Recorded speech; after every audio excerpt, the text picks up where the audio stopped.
Bismillahirrahmanirrahim. Assalamu alaikum dear fellows. Today our topic is about calculus exercise 14.7. Question number 15. fxy equals 6x square minus 2x cube plus 3y square plus 6xy. Function में दो variables मौजूद हैं x and y. तो first x के respect से derivative calculate करेंगे, then y के respect से डेरिवेटिव कैलकुलेट करेंगे. डेरिवेटिव कैलकुलेट करने से पहले आप ये एक्स्ट्रा स्टेप भी कर सकते हैं कि x के रिस्पेक्ट से derivative F X Y equal derivative with respect to x, और एफ एक्स वाई की जगह आप उसका ये सारा फंक्शन यहाँ पे पुट कर सकते हैं. ठीक है, तो उससे भी आपका एक स्टेप मज़ीद ऐड हो सकता है. एफ एक्स के रिस्पेक्ट से डेरिवेटिव कैलकुलेट करेंगे विच इज़ सिंपल डेरिवेटिव. यहाँ पर सब में पावर रूल अप्लाई होगा. ठीक है, ये वाई वाली टर्म है तो इसका with respect to x derivative 0 होगा. ठीक है, इसी तरह एफ वाई के रिस्पेक्ट से डेरिवेटिव कैलकुलेट करेंगे जिसमें इन दोनों टर्म्स का derivative with respect to y 0 होगा, और 3y स्क्वायर का डेरिवेटिव 6y, और यहाँ पर y का डेरिवेटिव 1 और this is 6x. Second step हमने करना है कि हम इनके क्रिटिकल पॉइंट्स फाइंड करेंगे. क्रिटिकल पॉइंट फाइंड करने के लिए इन दोनों में से किसी एक की वैल्यू को हम इक्वल टू 0 रखेंगे. तो लेट्स कि यहाँ पर हम एफ वाई को इक्वल टू 0 रखते हैं, और यहाँ से y या x किसी एक वेरिएबल की वैल्यू हम फाइंड करेंगे और फिर उसको नेक्स्ट एफ एक्स में पुट कर देंगे. एफ वाई इक्वल टू 0 है, यहाँ से हमने y की वैल्यू कैलकुलेट कर ली है. अगर इस y की वैल्यू को जो कि एफ वाई से हमने निकाली है, अगर हम वापस इसी के अंदर पुट करेंगे तो आंसर 0 आएगा. ठीक है, आप ये स्टेप करके देख सकते हैं, बट ये क्वेश्चन में इंक्लूड नहीं है, जस्ट अपनी अंडरस्टैंडिंग के लिए. तो एफ वाई को इक्वल टू 0 रखने से हमने वैल्यू फाइंड की है y की. इस y की वैल्यू को हम एफ एक्स में पुट करेंगे और उसको भी इक्वल टू 0 रखेंगे. तो एफ एक्स की वैल्यू में जहाँ y था वहाँ माइनस एक्स पुट हो जाएगा, और कुछ कैलकुलेशंस के बाद x की वैल्यू आ जाएगी 1 और x की वैल्यू आ जाएगी 0. क्योंकि दो टर्म्स का प्रोडक्ट इक्वल टू 0 है तो दोनों ही सेपरेटली इक्वल टू 0 हम रखेंगे, और यहाँ से x की दो वैल्यूज़ आ जाएंगी, x इक्वल 0 और x इक्वल 1. अब x की इन दोनों वैल्यूज़ को हम इस y की वैल्यू में पुट करेंगे. जब x 0 होगा तो y की वैल्यू भी 0 आएगी, और जब x 1 होगा तब y की वैल्यू -1 आएगी. इट्स मीन कि जब x 1 था y -1 आया, और जब x 0 था तब y 0 आया. तो ये कुछ स्टेप थे हमारे पास क्रिटिकल पॉइंट फाइंड करने के. उससे नेक्स्ट स्टेप है हम इनके डबल डेरिवेटिव कैलकुलेट करेंगे. F double x it's mean के x के रिस्पेक्ट से फंक्शन का डबल डेरिवेटिव है. ठीक है, या आप कह सकते हैं कि f का x के रिस्पेक्ट से 2 टाइम्स डेरिवेटिव है, डबल डेरिवेटिव है. ठीक है, तो जो हमने एफ एक्स की वैल्यू फाइंड की है this one 12x minus 6x square plus 6y, अगर हम इसका एफ एक्स की रिस्पेक्ट से एक बार और डेरिवेटिव लें तो ये 12 आ जाएगा, और यहाँ से -12x आ जाएगा, और ये 6y वाली 0 आ जाएगी. ठीक है, तो देखें ये 12 और -12x. इस तरह एफ वाई का with respect to y derivative करेंगे तो 6 आ जाएगा. मिक्स डेरिवेटिव कैलकुलेट करेंगे एफ एक्स वाई और एफ वाई एक्स. ठीक है, इनकी पोजीशन चेंज करेंगे तो इनका आंसर चेंज नहीं होगा. एफ एक्स वाई है, एक्स पहले इट्स मीन एक्स के रिस्पेक्ट से डेरिवेटिव लेना है एफ वाई वाली टर्म का.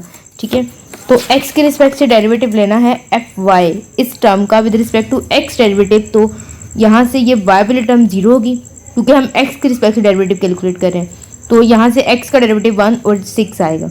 ठीक है, अगर हम सेम काम इसके लिए करें, अब एफ एक्स है तो हम इसका with respect to Y derivative calculate करेंगे, तो ये दोनों टर्म 0 होंगी, और वाई का डेरिवेटिव 1 तो 6.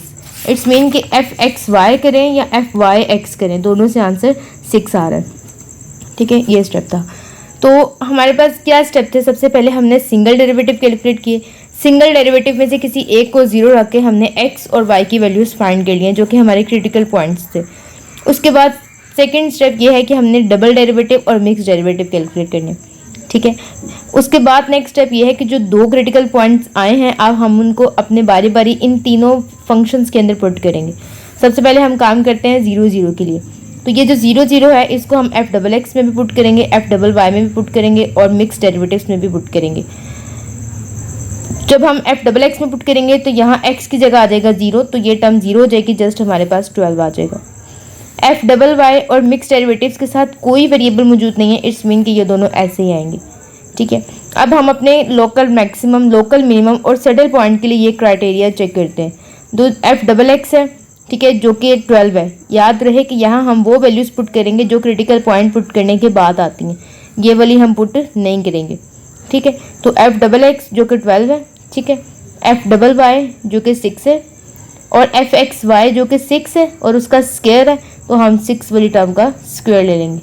सिंपली हम विच इज़ ग्रेटर देन 0, ठीक है। अगर ये क्राइटेरिया ग्रेटर देन 0 आया है, फिर हम इस वाली वैल्यू को चेक करते हैं एफ डबल एक्स की, जो कि खुद भी ग्रेटर देन 0 है, ठीक है। जब एफ डबल एक्स भी ग्रेटर देन 0 हो और ये क्राइटेरिया भी ग्रेटर देन 0 हो, ठीक है, जब F double x greater than 0 हो और ये क्राइटेरिया ग्रेटर देन 0 हो, तो देन हम कह सकते हैं कि जो हमारे पास आंसर है वो क्या है, लोकल मिनिमम। अगर ग्रेटर देन 0 होगा तो उसके ऑपोजिट हम बात करेंगे तो ये लोकल मिनिमम आ जाएगा, ठीक है। और ये किस पॉइंट पे आया है, एट 0 0 के ऊपर, ठीक है। अब नेक्स्ट क्रिटिकल पॉइंट हम 1 और -1 लेके चलेंगे। सेम वही स्टेप्स हैं, हम 1 और -1 जिसमें x की वैल्यू है 1 और y की वैल्यू है -1, एफ डबल एक्स में, एफ डबल वाई में और मिक्स डेरिवेटिव्स में ये वैल्यू हम पुट करेंगे। अब यहाँ पे x की जगह हम 1 पुट करेंगे, तो एफ डबल एक्स की वैल्यू हमारे पास क्या थी, 12 - 12x। यहाँ x की जगह पुट हो जाएगा 1, तो 12 - 12 into 1 which is equal 12 - 12 which is equal 0। तो it's mean F double x हमारे पास 0 आ गया। इनके साथ तो कोई वेरिएबल ही मौजूद नहीं था, तो ये ऐसे ही आ जाएंगे। अब हम इसका फिर से क्राइटेरिया चेक करेंगे जो कि लेस देन 0 है, मतलब नेगेटिव आ गया। अगर ये क्राइटेरिया लेस देन 0 आ जाए फिर हम इसको चेक नहीं करेंगे, ठीक है। ये लेस देन 0 है तो ये हमारे पास सैडल पॉइंट है किस पे, 1 और -1 पे, ठीक है। लास्ट और फाइनल स्टेप है क्वेश्चन का कि जो दो क्रिटिकल पॉइंट आए हैं हम उनको अपने फंक्शन में पुट करेंगे। फंक्शन जो कि हमारा गिवन क्वेश्चन है दिस वन, ठीक है, 15 जो कि हमारा गिवन क्वेश्चन है एफ एक्स वाई। इनके अंदर हम अपने दोनों क्रिटिकल पॉइंट्स पुट करेंगे और क्रिटिकल पॉइंट पुट करने के बाद हमारे पास सिंपल आंसर आ जाएगा। तो ये है आपका क्वेश्चन नंबर 15। नेक्स्ट है आपका क्वेश्चन नंबर 16। तो सेम सारे वही स्टेप हैं। मैं 2 मिनट के लिए वीडियो को रोक रही हूँ, आप इनको पॉज करके इसके सारे स्टेप्स देख सकते हैं। This is question number 16। आप क्वेश्चन को खुद से सॉल्व करके और मेरे नोट्स से आप इसके आंसर्स मैच कर सकते हैं। कोई पॉइंट हो तो आप कमेंट बॉक्स में ज़रूर बताएं। ये देखें जी, ये क्रिटिकल पॉइंट पुट करने का एक अलग से नोटेशन है कि अगर हमने 0 0 पुट करना है तो जो इसकी वैल्यू है हम उसके नीचे सबस्क्रिप्ट में 0 0 लिख सकते हैं। जैसे देखें यहाँ पर x में 6x + 6 है, तो इसमें हमने 0,2 पॉइंट पुट करना है। तो 2 तो पॉइंट पुट नहीं होगा क्योंकि इसके अंदर y है ही नहीं, तो x की जगह 0 पुट होगा तो ये टर्म 0 हो जाएगी और खाली 6 आंसर आ जाएगा। तो ये जस्ट पॉइंट पुट करने की एक डिफरेंट सी नोटेशन है। तो ये रहा आपका क्वेश्चन नंबर 6। ये क्वेश्चन नंबर 16 का है आपके पास क्रिटिकल पॉइंट जो कि फंक्शन में पुट किया हुआ है, और ये लास्ट उसका क्रिटिकल पॉइंट है, और ये फिर से, ठीक है। ये है क्वेश्चन नंबर 17 जिसमें एफ एक्स को 0 रख के वैल्यू निकाली गई है y की, ठीक है, और एफ एक्स को 0 रख के निकाली है। तो जब हम y की वैल्यू निकालेंगे वो फिर अब हम एफ वाई में पुट करेंगे, ठीक है। तो इसको हमने एफ वाई में पुट किया है और उसको भी इक्वल टू 0 रखा है। उस सारे स्टेप्स को हमने सॉल्व कर लिया है और ये कुछ वैल्यूज़ आ गई हैं x की और y की। ओके, तो ये आपके पास 4 क्रिटिकल पॉइंट्स आए हैं इस क्वेश्चन के अंदर, ठीक है। तो आपने अब बारी बारी सारे क्रिटिकल पॉइंट्स के लिए सॉल्व करना है। 0√5 के लिए हमने सॉल्व किया, इस तरह नेक्स्ट हम इसमें हमें सेटल पॉइंट मिल गया। 0 -√5 के लिए सॉल्व करेंगे, इस पे भी सेटल पॉइंट मिल गया। 2 1 के लिए सॉल्व करेंगे। आप सारे क्वेश्चंस को पॉज करके देख सकते हैं, यहाँ पे लोकल मिनिमम मिल गया। -2 -1 के लिए सॉल्व करेंगे तो यहाँ लोकल मैक्सिमम मिल गया। तो ये था आपका question number 17। Now we are going to move question number 18।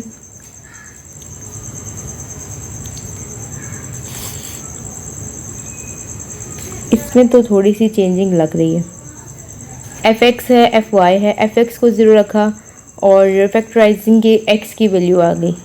Okay, देखिए यहाँ x की वैल्यू हमने एफ एक्स से निकाली है, तो जिस फंक्शन से हम निकालते हैं हम उसके ऑपोजिट दूसरे फंक्शन में पुट करते हैं। तो यहाँ तो x की जो वैल्यूज़ हैं वो हम एफ वाई में पुट ही नहीं कर सकते क्योंकि एफ वाई में तो x का फंक्शन ही नहीं है, सॉरी एफ वाई में तो x वेरिएबल ही नहीं है। तो फिर हमने एफ वाई को भी इक्वल टू 0 रख के लैदर से सॉल्व किया और y की लैदर से वैल्यूज़ निकाली हैं। ये सिंपल फैक्टराइजेशन है। तो एक और पॉइंट क्लियर हो गया यहाँ से कि अगर आपके पास वो वेरिएबल जिसकी वैल्यू हमने निकाली है, जिस फंक्शन में हमने उसको पुट करना है उसके अंदर अगर वो वेरिएबल मौजूद ना हो तो फिर आप उस फंक्शन को इक्वल टू 0 रख के उसको फैक्टराइज करके या क्वाड्रेटिक इक्वेशन से सॉल्व करके आप उसकी अलग से वैल्यू फाइंड कर सकते हैं। तो ये फिर हमारे क्रिटिकल पॉइंट बन जाएंगे। ठीक है, क्रिटिकल पॉइंट बनने के बाद ये देखें यहाँ x 0 था तो ये 0 इन दोनों के साथ आएगा, 0,1 और 0,-2, तो 2 क्रिटिकल पॉइंट बनेंगे इसके। इस तरह जब 3 था तो 3 को भी हम दोनों के साथ रखेंगे, 3,1 और 3,-2, तो इसके भी 2 क्रिटिकल पॉइंट बनेंगे। तो इस तरह से जो अलग अलग वैल्यूज़ हैं उनके आपके 4 क्रिटिकल पॉइंट बनेंगे। फिर 0,1 के लिए सॉल्व किया, 0,2 के लिए सॉल्व किया, सॉरी -2 के लिए, और बाकी के लिए हमने सॉल्व कर लिया। You can see all the solutions. Okay, question number 19 है। यहाँ पे हमने fx को 0 रखा है और y की वैल्यू आ गई x3। अब y की जो i है x3 उसका वेरिएबल fy में है, इट्स मीन यहाँ हम y की जगह x3 पुट कर सकते हैं। तो x3 पुट करने से कुछ सॉल्यूशन x की वैल्यू भी आ गई है और इनसे हमने क्रिटिकल पॉइंट्स फाइंड कर लिए हैं। क्रिटिकल पॉइंट्स को हमने पुट कर दिया और पुट करने के बाद इस क्रिटिकल पॉइंट से सैडल पॉइंट आ गया और 1,1 से लोकल मैक्सिमम आ गया। और ये स्टेप ठीक है, ठीक है, ये गलत नहीं है क्योंकि मैंने लिखा हुआ है नो कटिंग, ये स्टेप ठीक है, यहाँ कटिंग नहीं होगी क्योंकि हमारे पास 3 क्रिटिकल पॉइंट आए ना, तो फिर हमने सबके लिए देखना था इसे। ओके, क्वेश्चन नंबर 20 है जिसमें y की वैल्यू है -x3, इसको हमने fy में पुट करना है। ये कुछ स्टेप्स गलत हैं तो ये मैंने यहाँ की आसानी के लिए ये सॉल्व कर दिए थे। y इक्वल -x3 है, ठीक है, इसकी वैल्यू को हम कहाँ पुट करें, fy में, जो कि 0 रखा हुआ है। तो fy है 4 कॉमन आ जाएगा तो y³ + x, ठीक है, इक्वल टू 0। अब y की जगह क्या पुट हो जाएगा, -x³ की क्यूब, ठीक है, और प्लस x इक्वल 0। जब हम इसको सॉल्व करेंगे तो x की वैल्यूज़ आ रही हैं 0 और x की वैल्यू आ रही है 1, ठीक है। तो ये दोनों वैल्यूज़ हम यहाँ वापस पुट करेंगे तो y 0 और y -1 आ जाएगा। तो ये हमारे 2 क्रिटिकल पॉइंट आएंगे। ये क्रिटिकल पॉइंट नहीं है, ठीक है, ये गलत है, ये 2 क्रिटिकल पॉइंट आ जाएंगे। फिर हम 0,0 के लिए सॉल्व कर लेंगे, सैडल पॉइंट आ जाएगा। 1 -1 के लिए सॉल्व करेंगे और लोकल मिनिमम आ जाएगा। तो जी ये था आपका question number 15 to question number 20। इंशाल्लाह नेक्स्ट वीडियो में हम क्वेश्चन नंबर 21 से ऑनवर्ड सॉल्व करेंगे। जज़ाकल्लाह and thank you for watching this video.